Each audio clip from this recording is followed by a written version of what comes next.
cinta kita di dunia dan di akhirat, maka cara untuk ngejamin itu kita harus yang paling baik akhlaknya. Sehingga kalau kita meninggal, dia nikah lagi, dia tetap akan bilang, gak ada yang bisa menggantikan Hanan At-Taqi di hati saya. Oh.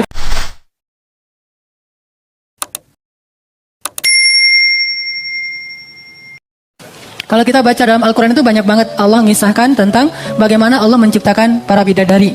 Pertama Allah bilang, Inna ansha'nahunna insya'a. Kami menciptakan mereka itu insya'a, sekaligus. Apa tuh maksudnya?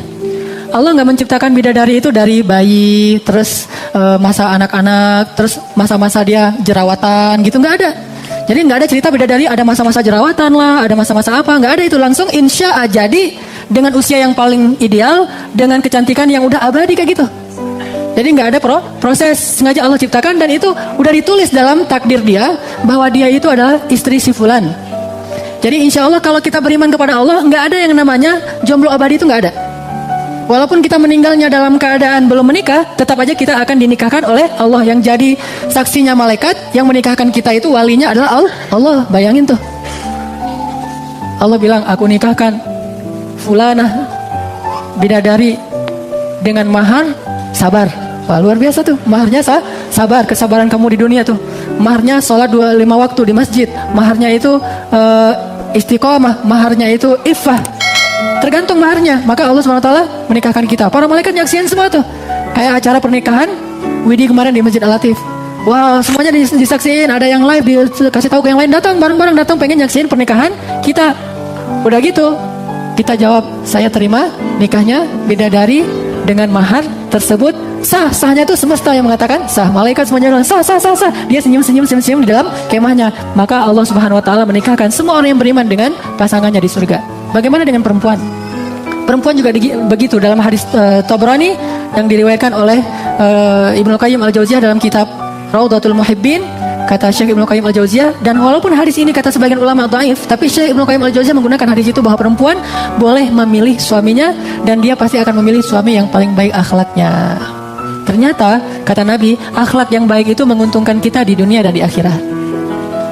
Dan kalau seorang perempuan itu menikah berkali-kali, karena Ummu Salamah kan menikah berkali-kali ya, dan cerai mati, suaminya meninggal, dia nikah lagi kayak Khadijah gitu deh, meninggal nikah lagi. Terus Ummu Salamah tanya, terus yang mana nanti akan jadi suami saya ya Rasulullah di akhirat?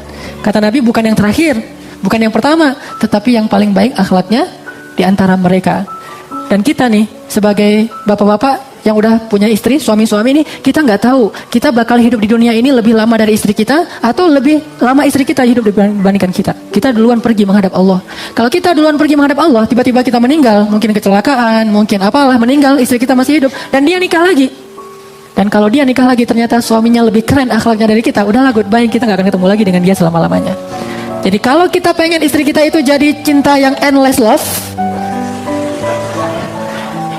cinta kita di dunia dan di akhirat, maka cara untuk ngejamin itu kita harus yang paling baik akhlaknya. Sehingga kalau kita meninggal, dia nikah lagi, dia tetap akan bilang, gak ada yang bisa menggantikan Hanan At-Taqi di hati saya. Oh gitu. Ini kenapa jadi saya nih? Itu aja deh. Bagi saya sangat mencintai istri saya, sehingga saya berharap dia menjadi istri saya di dunia dan di akhirat. Sehingga berusahalah semaksimal yang kita bisa untuk paling baik akhlaknya. Sehingga kalau dia ketemu cowok lain yang mungkin lebih kaya dari kita, yang mungkin lebih hebat dari kita, yang mungkin lebih keren dari kita, mungkin lebih muda dari kita, tetap kita akhlaknya lebih baik dari dia. Dan itu yang akan menjadi mahar kita di surga. Ini yang saya sebut tadi, materi buat yang udah nikah. Kalau kita nggak mau kehilangan istri kita, perbaikilah akhlak kita, sehingga dia akan memilih kita nanti di akhirat. Inna ansha'nahunna insya'a. Kami menciptakan mereka sekaligus langsung jadi cewek-cewek cantik. Terus Allah bilang lagi, uruban atroba. Uruban, kata para ulama, artinya ini cewek punya sifat kasih sayang luar biasa. Kasih sayang yang dia berikan kepada kita itu luar biasa. Jadi perasaannya itu luar biasa kepada kita, cintanya itu dalam banget. Gak ada yang cinta ragu-ragu. Saya habis-habisan gak ya? Ntar kalau saya habis-habisan sama dia ngecewain aku gimana? Kan gitu ya? Gak ada kalimat takut kecewa. La khaufun alaihim walahum yahzanun. Jadi bidadari ini uruban, sangat mencintai kita tuh habis-habisan. Atroba kata para ulama, usianya itu usia pas. Berapa usia pas? Sekitar 20 sampai 30 tahun. Ini usia cewek di surga itu antara 20 sampai 30 tahun. Kalau di bawah itu kurang matang, kalau di atas itu kematangan. Jadi pas antara 20 sampai 30 tahun kurang lebih, itu atroba. Dan itu akan segitu aja selama-lamanya. Terus pertanyaannya, kita di surga punya anak nggak? Ada hadis yang mengatakan kita di surga itu bisa punya anak. Tapi kita pengen punya anak, istri kita nggak perlu hamil dulu 9 bulan. Kita pengen punya anak ya gitu aja terus langsung punya anak gitu. Gak usah diperjelas ya, gitu pokoknya. Langsung punya anak. Subhanallah ya. Dan bisa punya anak yang banyak. Sebanyak penduduk surga itu bisa menjadi anak-anak dan cucu kita. Ini luar biasa. Menunjukkan bahwa di akhirat itu, di surga itu kehidupan gak terlalu jauh berbeda dengan di dunia. Nikmat, hanya tidak ada lagi kesedihan, kekecewaan, kegalauan, kekhawatiran. Gak ada yang kayak gitu-gitu. Semuanya bahagia terus menerus. Sampai uruban kata para ulama itu gak pernah ngejengkelin kita tuh, gak pernah. Itu uruban. Gak ada cerita istri surga buat kita bete. Kenapa Ustadz rajin di masjid? Lagi bete aja di rumah. Nah, gak ada itu di surga. Kenapa kok hari ini kayaknya wajahnya agak-agak sedih gitu, habis dimarahin istri kan gitu kan. Umar kan ya pulang ke rumah dimarahin istri, pergi ke rumah Rasulullah juga lagi dimarahin istri bareng tuh. Terus keluar bareng-bareng ketemu, ya Rasulullah istri saya marahin saya juga kata Rasul. Di akhirat tuh nggak ada adegan kayak gitu, dimarahin istrinya buat kita bete, istrinya buat kita marah, itu nggak ada. Benar-benar nyenengin hati banget. Nyenengin hati banget. Betul-betul seperti doa waj'al Rabbana hablana min azwajina Qurrata ayun, jadikanlah di antara istri-istri kami itu penyejuk mata banget. Itu namanya uruban. Terus azwajum mutahharah walahum fiha azwajum mutahharah wahum fiha khalidun. Istri yang mutahharah, istri yang suci. Apa arti suci di sini? Suci di sini artinya nggak ada haid, nggak ada buang air kecil, nggak ada buang air besar, dan tidak ada keringat. Artinya nggak ada keringat, nggak ada bau keringatnya ada, tetapi keringat itu parfum wangi.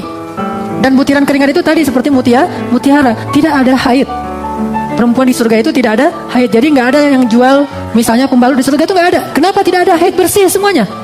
Dan nggak ada cerita kalau istri kalian lagi yas'alunaka 'anil mahid qul huwa adzan fa'tazilun nisaa fil mahid. Mereka bertanya kepadamu tentang haid, maka katakan haid itu penyakit, maka jangan dekati perempuanmu atau istrimu dalam keadaan sedang haid. Fa'tazilu, jauhi istrimu ketika sedang haid. Kan nggak enak banget tuh. Seminggu bayangin. Gak bisa ngebayangin ya? Ya udah nanti aja dibayangin. Seminggu gitu loh, gitu ya. Yang biasanya mungkin seminggu beberapa kali, ternyata ini seminggu gak bisa sama sekali kan, pusing juga tuh. Nah di surga tuh gak ada yang kayak gitu-gitu. Ini indahnya surga. Maaf ya bukan bermaksud vulgar, tapi emang kayak gitu hadisnya. Ayatnya emang kayak gitu, tidak ada haid, tidak ada yang menghalangi kita untuk mendekati dia, dan tidak ada buang air kecil, tidak ada buang air besar. Benar-benar bersih sekali, bersih luar dalamnya. Tidak ada bau keringat, tidak ada apapun, bersih luar dalamnya. Dan yang paling luar biasa menurut saya itu cewek surga itu adalah, saya bilangnya cewek surga ya, qasiratut tarf. Apa itu qasiratut tarf? Menundukkan pandangan. Kata para ulama tafsir, arti menundukkan pandangan itu dia tuh nggak pernah ngelihat cowok lain. Satu-satunya laki-laki yang dia kenal cuma kita. Kan enak banget tuh pas kita buka HP-nya, nggak ada nama cowok, cewek semua gitu. Karena yang cowok juga dirubah namanya jadi cewek. Semuanya pakai Siti gitu ya, padahal berkumis, berjanggut. Nggak ada yang dia nggak kenal seorang cowok pun, benar-benar bersih banget. Qasiratut tarf. Jadi kalau misalnya dia tanya, kamu kenal si Fulan nggak? Nggak kenal. Kamu pernah ketemu si Fulan nggak? Nggak pernah. Kamu pernah ngeliat Fulan tuh keren banget loh? Nggak pernah ngeliat. Bagi aku kamu tuh yang paling keren. Kamu tuh pangeran aku banget gitu kata dia. Itu qasiratut tarf. Dia tidak akan ngelihat seorang laki-laki pun kecuali suaminya. Nggak tertarik pun untuk ngelihat yang mana orangnya, nggak ada itu. Ngelihat artis, ngelihat model, ngelihat atlet, ngelihat teman kita yang kita bawa ke rumah, itu nggak ngelihat sama sekali. Biasa aja. Kenapa? Bagi dia yang paling ganteng sedunia itu adalah suaminya. Jadi dia setia banget sama kita. Itulah yang Allah sediakan bagi siapa yang bersabar. Sehingga kata para ulama, jika Allah tidak memberinya di dunia, maka Allah memberinya di akhirat.